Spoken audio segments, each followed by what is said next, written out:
is the Kalimati Fruit Market. At 2.25 hectares, it is the biggest fruit and vegetable market in Kathmandu. मेरो नाम सीता उप्रेती हो हाम्रो घर काभ्रे फलाटे परिवार संख्या 4 जना यही कालीमाटीमै हो यो कुनै धादिङबाट आउँछ कुनै पालुङबाट आउँछ कुनै बेलामा इन्डियाको पनि आउँछ हामीले किसान छौं हैन यहाँ आउँछ राति आएर राख्दिन्छन् किसानले गाडीबाट अनि हामी बिहान आएर बेच्ने हो किसानसँग सोधे The market is for the produce from the Kathmandu Valley, where the farms in the valley attempt to meet the ever-increasing demand for fresh foods from the urban areas of the Kathmandu Valley. But in actual fact, only 10% of the food sold in the market comes from the valley. A further 64% comes from areas outside of the Kathmandu Valley, and 26% from neighbouring India. काम करने केरा बेच्ने यो इन्डियाबाट आउँछ गाडीमा आउँछ हामीहरु गाडी छैन हामीहरु त यहाँ काम गर्ने मान्छे हो पठाउने मान्छेहरुको यो बेच्ने मान्छे मेरो अब यहाँ उत्पादन छैन त कहाँबाट आउँछ कम छ उत्पादन यहाँ कम छ. What comes out very interesting in our study, which is again not rocket science, is that as the city expands, its population has grown and so has its food needs. So 50 years ago, 20 years ago, the local produce would meet, large section of the food requirement of the cities. Now it is imported. Trucks, pickups and vans transport the goods from distant locations using the tarred and often gravel roads that lead into the city. Once the food arrives, it must be sold as soon as possible, since there are minimal storage facilities. Kathmandu, whose metropolis alone has a population of close to 1 million inhabitants, has historically been a melting pot of Hindu and Buddhist culture.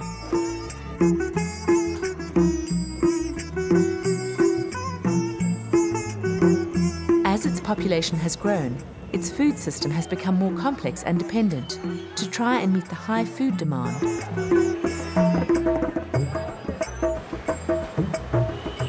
It is a food system which mirrors similar sprawling developing cities across the globe. In fact, human civilization is built upon it. It began with the dawn of urbanization some 5,000 years ago, when cities were established. There was a metropolis which attracted people from the outside, with dreams of wealth and easier lifestyles. To support the influx of people, pressure was put on the rural farms surrounding the cities to supply the food. Technologies transformed, roads and bridges were built. In recent decades, urban populations have soared, and the expanding cities have engulfed the surrounding agricultural lands. This convergence point of urban and rural are what the Nepali call the Desakota, the mixed lands, and many people living there take part in what is known as urban or peri-urban agriculture.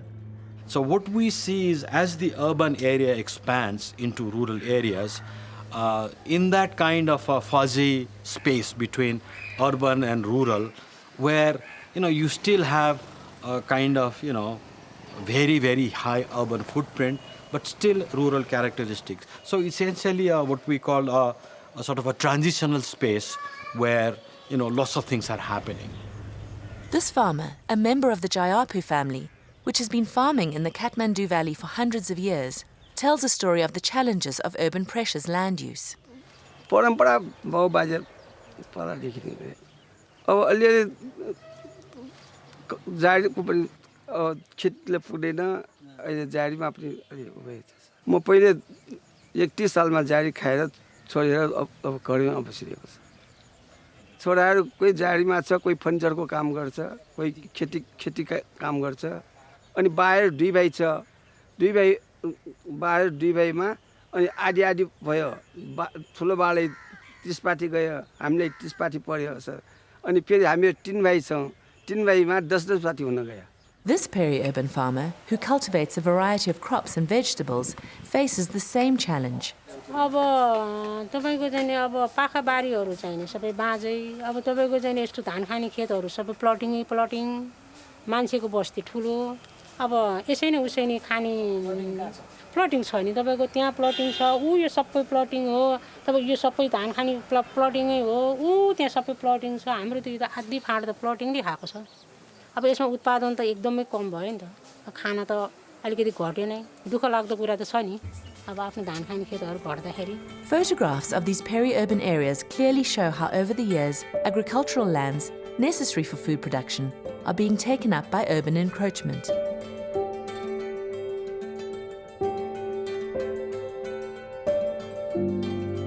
This is a trend not unique to Kathmandu, but occurs in most developing cities across the globe.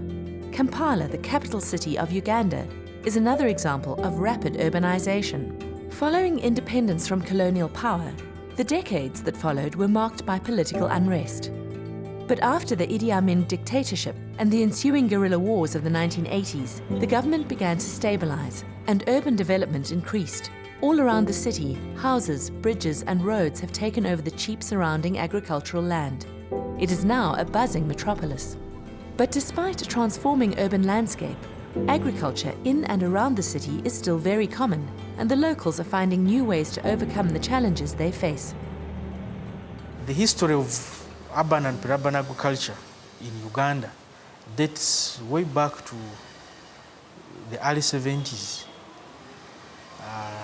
During the Idi Amin regime, the economy was so much informalized. People had no jobs, and survival was difficult. So people thought of self-provisioning by growing their own food and rearing animals.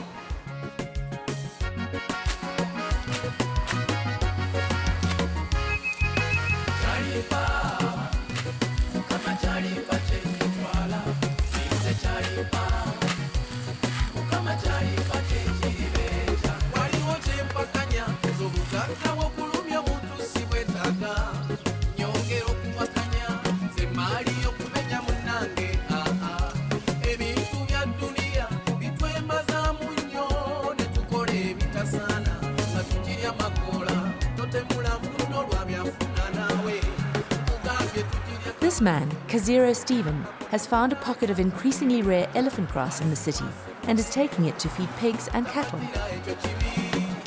Livestock farming is a common income generator for many people living in Kampala.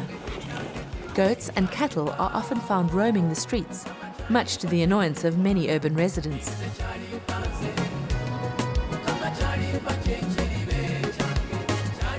Kaziro has finally arrived and is delivering the grass to a farmer who once was forced to turn to peri-urban agriculture for survival.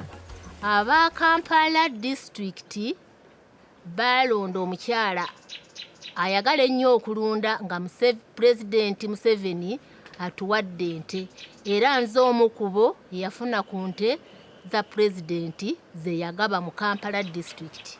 Deborah turned to agriculture when times were difficult and she could not feed herself or her family. Abantu nze ku lwange nayagala nnyo okuguza abantu abanneetoolodde kubanga mu kiseera ekyo tewaali nte mu kitundu kino.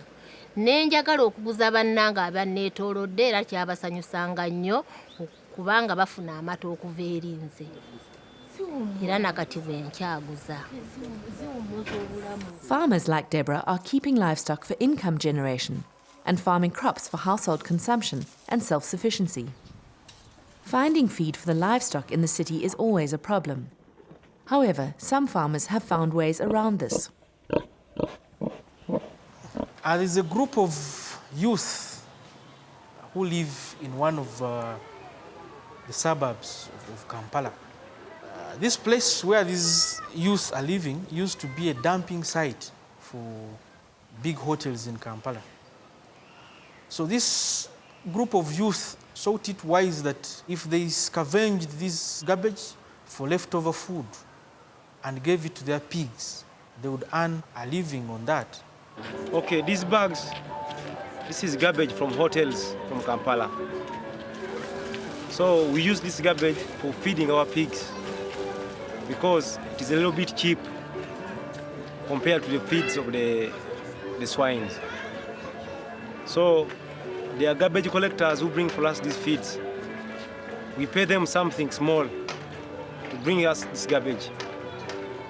So when they bring us this garbage, we sort out the bad things. Naffe ke tufunamu ne tuwa n'abantu baffe nabo ne babeera buki bulungi. twasala amagezi emmere egulwa mu kyacu nga kyacu yali tetugisobola lwa bbeeyi naye bwe twafuna emmere eno eya wooteeri ebeera nnungi ekuza embizi zigejja ogirunda mu budde emyezi 6 embizi eba nnene ng'ekuze. Many farmers in and around Kampala are beginning to harness organic waste potential. This lady, for example, saw opportunity in gathering and selling leftover banana peels, a common feature in the city, as feeder for livestock. So waste is playing a big role in making urban agriculture more feasible.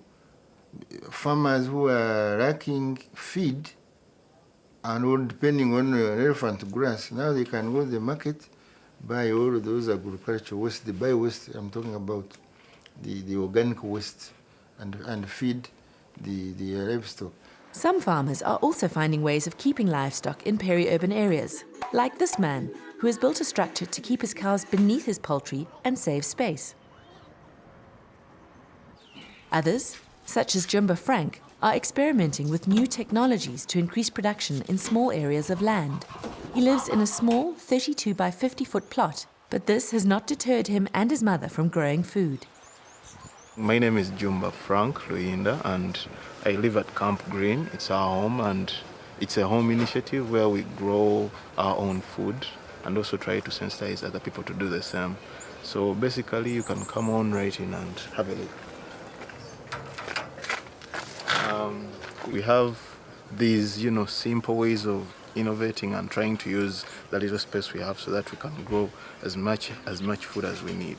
So the reason why we have this is because there is a small space for us to use as a garden.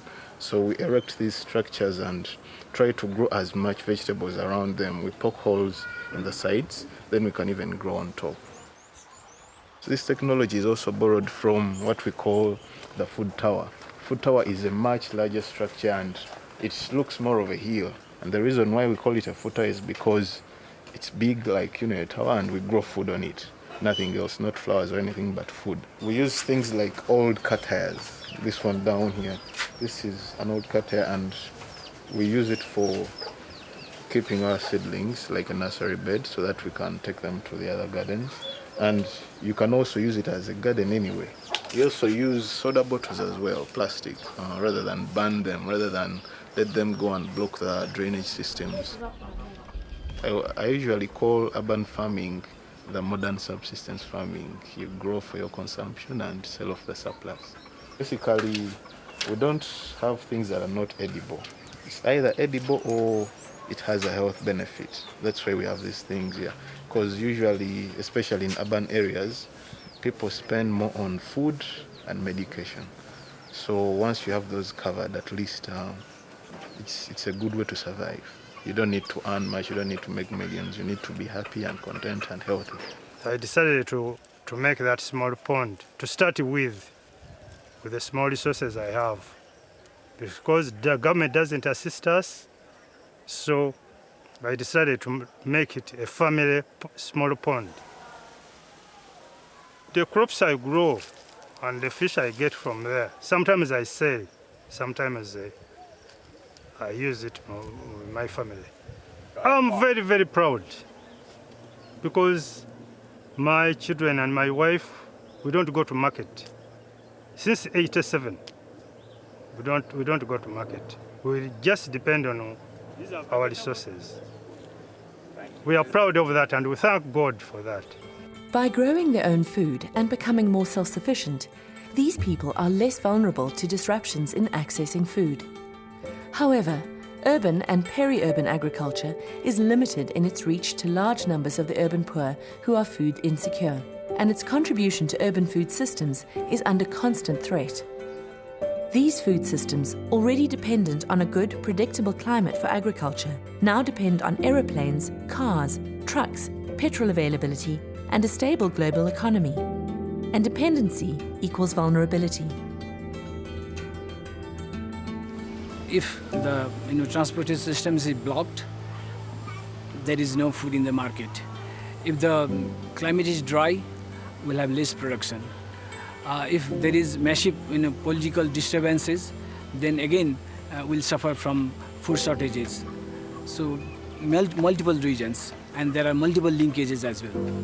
Suppose you have a massive cloudburst or natural disaster that wipes away part of your road or bridges, which happened in 1993 in Kathmandu. 6 bridges were washed away, roads were gone.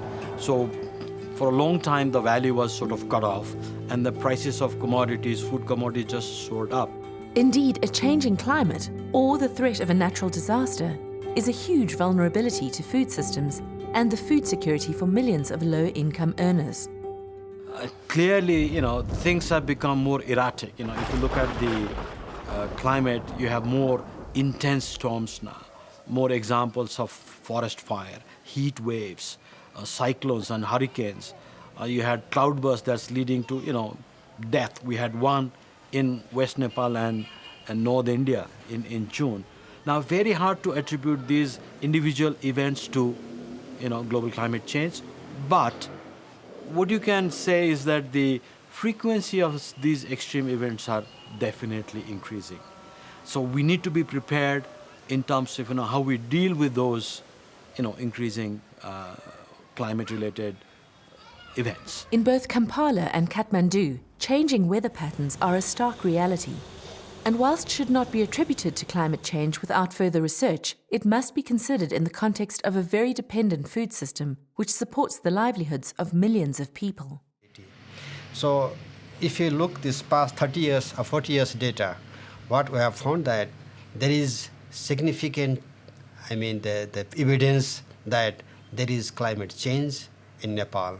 If you analyze our data, our meteorological data, there is evidence that temperature has been increased, and there is also some event that the weather pattern, particularly the rainfall pattern, has been changing. What we are seeing is not what used to be. I would tell you that July would be a dry season, those years, but now it's no longer. The seasons that we used to grow crops have shifted, so you can no longer plan properly. The weather patterns are continually changing and shifting. The drier periods are much longer now. के हुन्थ्यो पहिलो बेला अब सानो पानी आयो भने असिना आउँथ्यो थुप्रो भोलि गाउँ गर्नु छ भने आज एउटा गेडे नआउनु भयो धान काट्नुको असिनाले खाइदिने अनि फेरि गर्मी बढ्यो भएर आयो डढेलो त यो चैत वैशाख ताका डढेलो भन्नुहुन्छ भने त अति नै हुन्छ डढेलो लाग्छ पहिलाको तुलनामा धेरै डढेलो. Climate change, in some sense, is forcing us to begin to think about how we do things, why do things, and how we do it, and to begin to think about perhaps there is a different way of doing things. Interestingly, governments in both Kampala and Kathmandu are beginning to recognize that increasing climate risks and unplanned urban sprawl can significantly disrupt food production and distribution, and agricultural policy needs to be rethought in the context of these challenges. In Kampala, the KCCA government is slowly beginning to support urban and peri-urban farmers in policy making. This marks a big change in policy direction, which previously focused more on rural production. Times have changed, and the realization is that there are a lot of opportunities that exist within the city. Maybe the focus was on rural at that time, but then there's a big urban migration, and it's causing pressure on the city itself. And systems of delivery have changed, that we can actually farm in small spaces with the new technologies available and produce a sizable amount of food within the city.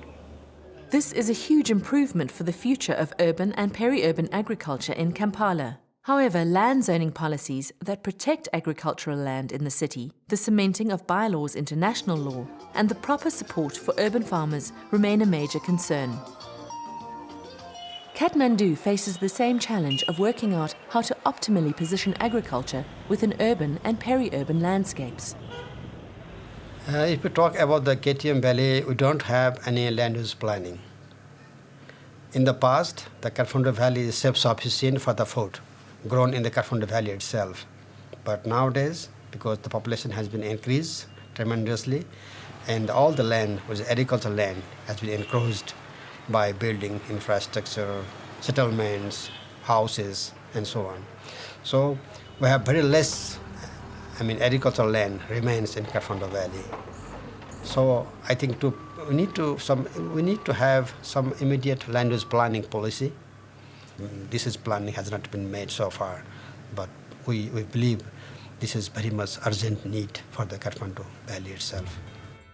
The world we live in is changing rapidly. Further research on climate change and UPA is essential. Recently, a 9-city assessment was carried out, led by START and other partners, which included the cities of Kathmandu and Kampala. The assessment included analysing the extent of UPA in these cities, assessing its benefits and the nature of its role in the food system, as well as threats and challenges to its long-term sustainability. These reports are crucial for governments to formulate correct policies, and there is need for increased research in cities across the globe. We need to bring in scientists, we need to bring in climate scientists, and we also need to bring in the perspective of the users, the farmers. What kind of challenges do they face? Is it the changing precipitation on heat that's more important for them, or it is unavailability of seeds in time, market for their products, other kind of input? So these are the kind of, emerging challenges that we as human civilization face. And Kathmandu is just a microcosm of that emerging complexity and change.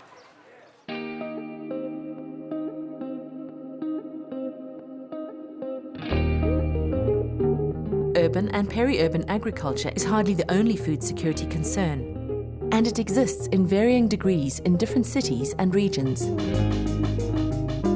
But understanding its potential role in an increasingly interdependent food system is key to planning for an uncertain future.